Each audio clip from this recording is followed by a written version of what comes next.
तो हेलो दोस्तों, नमस्कार। आप सभी का हमारे यूट्यूब चैनल पर स्वागत है। यदि आप लोग क्लास 12th हिंदी स्टूडेंट हैं और 22 फरवरी को एग्जाम देने वाले हैं, तो आज की यह वीडियो आप सभी लोग के लिए बहुत ही ज़्यादा महत्वपूर्ण होने वाली है कि आज की यह वीडियो आपकी मुहावरे प्लस में आपके अपठित गद्यांश जो आपकी बोर्ड परीक्षा में आता है उससे रिलेटेड होने वाली है और यहाँ से 7 नंबर आप लोग बिल्कुल आसानी से पक्का कर सकते हो।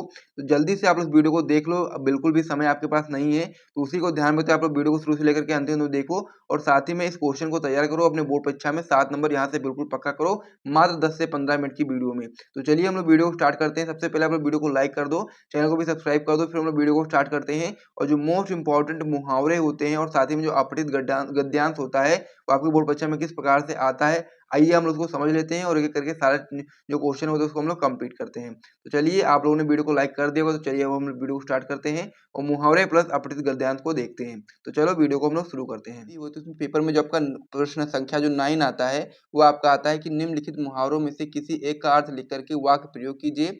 वहां पर आपको 4 मुहावरे दिए जाते हैं जिसमें से आपको एक मुहावरे का कह सकते हैं अर्थ लिख करके वाक्य प्रयोग करना होता है। तो उसके लिए मैं आपको यहाँ पर जो मोस्ट इंपॉर्टेंट मुहावरे होते हैं उनको मैं आपको बताने वाला हूँ। तो उसमें से आपका मैक्सिमम आपके मुहावरे इसी में से देखने को आएंगे, तो इसीलिए आप लोग इसको ध्यान से देख लीजिएगा क्योंकि यहाँ पर 4 दिए जाते हैं, 4 में से केवल एक ही आपको करना होता है। तो आराम से इसमें से आपका वो फंस जाएगा कि जितने भी मोस्ट इंपॉर्टेंट मुहावरे होते हैं वो सारे मैं इसके अंतर्गत बताने वाला हूँ और फिर इसके बाद में फिर हम लोग एक और महत्वपूर्ण प्रश्न करने वाले हैं जो कि बोर्ड परीक्षा में 5 नंबर के लिए आता है। तो इसमें हम लोग देखने वाले हैं प्रश्न संख्या 9 में जो आपका मुहावरे आते हैं उसमें सबसे मोस्ट इंपॉर्टेंट मुहावरे आइए हम लोग देख लेते हैं। तो इसमें आपको जो पहला आपका दिया गया है कि आंखों का तारा होना। तो आंखों का तारा होने का जो अर्थ होता है वो आपका होता है बहुत प्रिय होना, यानी कि आंखों का तारा होना मतलब बहुत प्रिय होना। वाक्य प्रयोग में आप लोग अपने हिसाब से भी वाक्य प्रयोग कर सकते हो और यहाँ से मैंने अभी आपको बताया है कि श्याम ने अपने बेटे से कहा तुम मेरी आंखों का तारा हो, यानी कि जो श्याम है वो अपने बेटे से बहुत ही प्रिय है, मतलब अपने बेटे को प्यार करता है, तो इसीलिए उसने बताया कि अपने बेटे से कि तुम मेरे आंखों का तारा हो, यानी कि तुम मुझे बहुत ही प्रिय हो। तो इस प्रकार से पहला जो था आंखों का तारा होना उसे आप लोग समझ लिया होगा। अब हम लोग इसमें दूसरे की ओर समझते हैं। इसमें आपका दूसरा मुहावरा है कि अपने पैरों पर खड़ा होना, यानी कि स्वावलंबी होना। इसका मतलब ये है कि अपने पैरों पर खड़े होना मतलब होता है स्वावलंबी होना। वाक्य प्रयोग में आप लोग बता सकते हो कि आजकल लड़के की शादी तभी करनी चाहिए जब वह अपने पैरों पर खड़ा हो जाए, यानी कि जब वह स्वावलंबी हो जाए। इस प्रकार से दूसरा भी हो गया। तीसरा आपका इसमें दिया गया है अपना उल्लू सीधा करना, यानी कि स्वार्थ सिद्ध करना। अपना उल्लू सीधा करने का अर्थ होता है स्वार्थ सिद्ध करना और इसका वाक्य प्रयोग आप बता सकते हो कि अरे आजकल जो सच्चा मित्र मिलता ही नहीं है, यानी कि आजकल सच्चा मित्र मिलता ही कहाँ है, सब अपना उल्लू सीधा करने की सोचते हैं। तो इस प्रकार से ये भी वाला जो आपका मुहावरा था ये भी कंप्लीट हो गया है और आप लोग सभी को एक बार पढ़ते हुए चलना अपने साथ मेरे साथ साथ में, ताकि आपको ये चीज़ें याद होती रहें। इसको याद करने में आपको ज़्यादा समय नहीं लगना चाहिए, बहुत ही आसानी से आप लोग इसे याद कर सकते हो। केवल आप लोग अर्थ याद कर लो, बाकी वाक्य प्रयोग अपने हिसाब से भी आप लोग कर सकते हो। तो यहाँ पर अर्थ ही मोस्ट इंपॉर्टेंट है, अर्थ आपको सबसे पहले याद करना पड़ेगा। चौथा मुहावरा इसमें आपका दिया गया है कि ईद का चाँद होना, यानी कि बहुत दिन बाद दिखाई देना। वाक्य प्रयोग आप लोग कर सकते हो कि कहो मित्र अब तक कहाँ रहे तुम तो ईद का चाँद हो गए हो, यानी कि बहुत दिनों तक जब कोई मित्र दिखाई नहीं देता तो आप लोग यही चीज़ कहते होगे ना कि कहो मित्र अब तक कहाँ रहे तुम तो ईद का चाँद हो गए हो। तो इस प्रकार से 4 मुहावरे कंप्लीट हो गए। पाँचवा आपका इसमें हो जाता है गागर में सागर भरना। ये भी आपका बहुत ही महत्वपूर्ण होता है, यानी कि थोड़े में बहुत अधिक।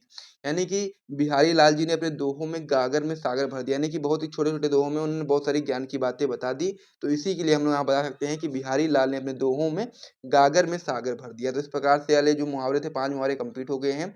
तो इसे आप लोग देख लो एक बार, फिर हम लोग अगले पेज पे बढ़ते हैं और भी मुहावरे अभी हम लोग को देखना है क्योंकि यहाँ पे 2 नंबर आपके बिल्कुल मुझे पक्के करवाने हैं यहाँ से, ठीक है? इस वाले टॉपिक से।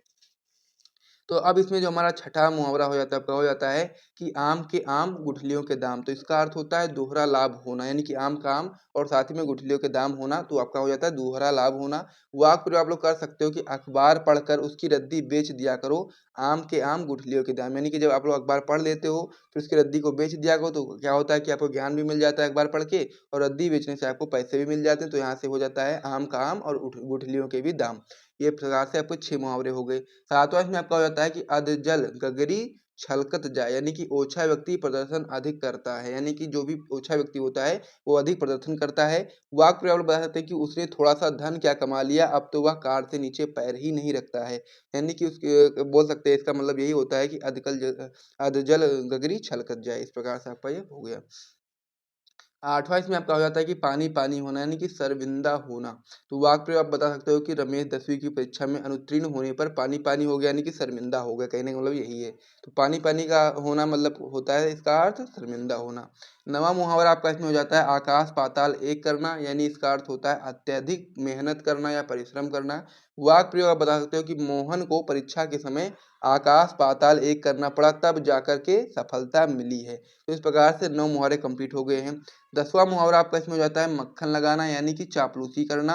वाक्य प्रयोग आप कर सकते हो कि दिनेश अधिकारियों को मक्खन लगाने में ही लगा रहता है। 11वां मुहावरा आपका इसमें हो जाता है कि हाथ पीले करना यानी कि विवाह करना, और वाक्य प्रयोग आप बता सकते हो कि कमला ने अपनी पुत्री के हाथ पीले कर दिए। तो इस प्रकार से 11 मुहावरे मैंने आपको इसमें बताए हैं, और यदि आप लोग 11 के 11 तैयार कर लेते हो तो इसी में से देखने को मिलेगा, अलग से नहीं आएगा। और 4 आपके आते हैं, 4 में से 2-3 तो आराम से इसी में से आएंगे। केवल आपको एक ही करना होता है 4 में से, तो आप लोग आराम से यहाँ से कर दोगे और 2 नंबर आपके यहाँ से बिल्कुल पक्के हो जाएंगे। तो चलिए अब हम लोग इस वाला जो क्वेश्चन नंबर 9 था, प्रश्न संख्या 9 था, जो आपका हिंदी का जो पेपर में जो प्रश्न संख्या 9 आता है वो तो आपका कंप्लीट हो गया है। अब प्रश्न संख्या 10 जो होता है उसे भी आइए समझ लेते हैं।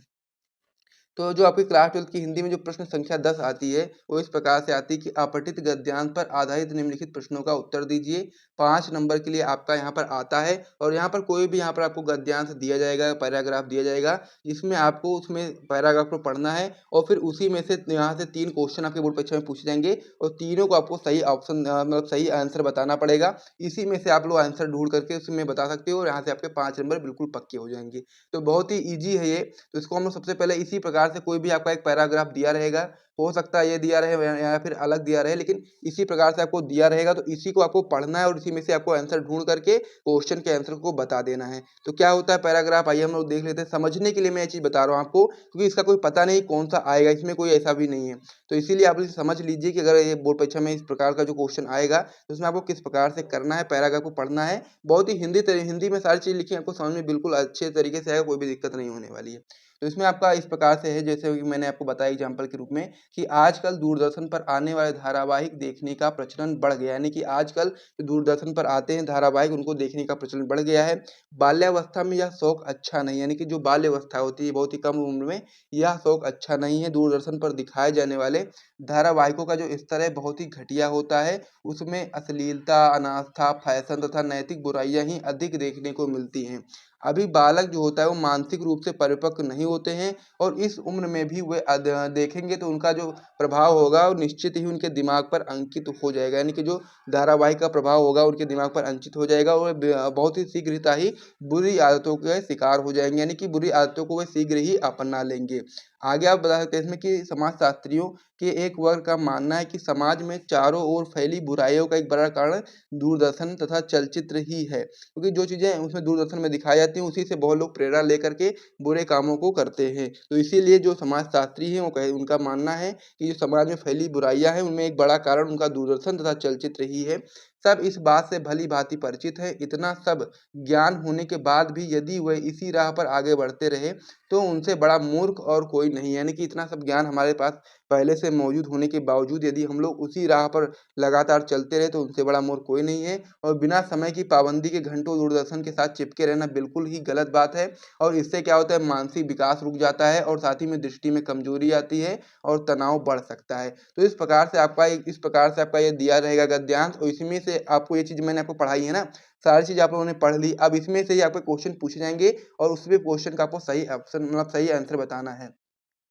तो यहाँ से आपके 3 क्वेश्चन पूछे जाएंगे, जिसमें पहला आपका इस प्रकार से मान लीजिए पूछा जाएगा कि दूरदर्शन पर दिखाए जाने वाले धारावाहिकों में क्या अधिक देखने को मिलता है। हम लोग को बताना है कि दूरदर्शनों में दिखाए जाने वाले धारावाहिकों में क्या अधिक देखने को मिलता है। तो जैसा कि मैंने यहाँ पर आपको बताया था कि दूरदर्शन पर दिखाए जाने वाले धारावाहिकों का स्तर है बहुत ही घटिया होता है। उसमें अश्लीलता, अनास्था, फैशन तथा नैतिक बुराइयां हैं अधिक देखने को मिलती हैं। तो यही चीज़ उठा करके आप लोग इसके उत्तर में बता दो कि बहुत ही सिंपल सा है। पढ़ोगे आप लोग तो तुरंत समझ में आ जाएगा आपको। तो आप लोग बताओगे कि दूरदर्शन पर दिखाए जाने वाले धारावाहिकों में अश्लीलता होती है, अनास्था होता है, फैशन तथा नैतिक बुराइयां ही अधिक देखने को मिलती हैं। तो इस प्रकार से जो पहला क्वेश्चन था कंप्लीट हो गया। फिर हम लोग दूसरे क्वेश्चन की ओर बढ़ते हैं। तो 3 क्वेश्चन जो होता है उसमें आपका एक क्वेश्चन 1 नंबर के लिए आता है, और 2 क्वेश्चन आपके यहाँ पर 2-2 नंबर के लिए आते हैं। तो इसीलिए आपके 5 नंबर का ये टॉपिक हो जाता है।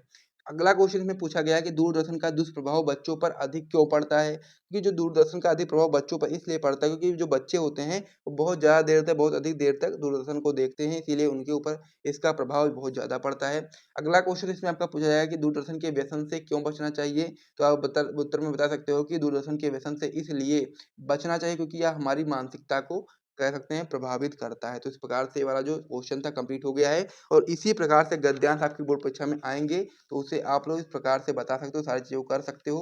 सबसे पहले आपको गद्यांश को पढ़ना है और जब आप लोग पढ़ोगे फिर क्वेश्चन जो भी पूछे जाएँगे उसको आराम से आप लोग बता पाओगे।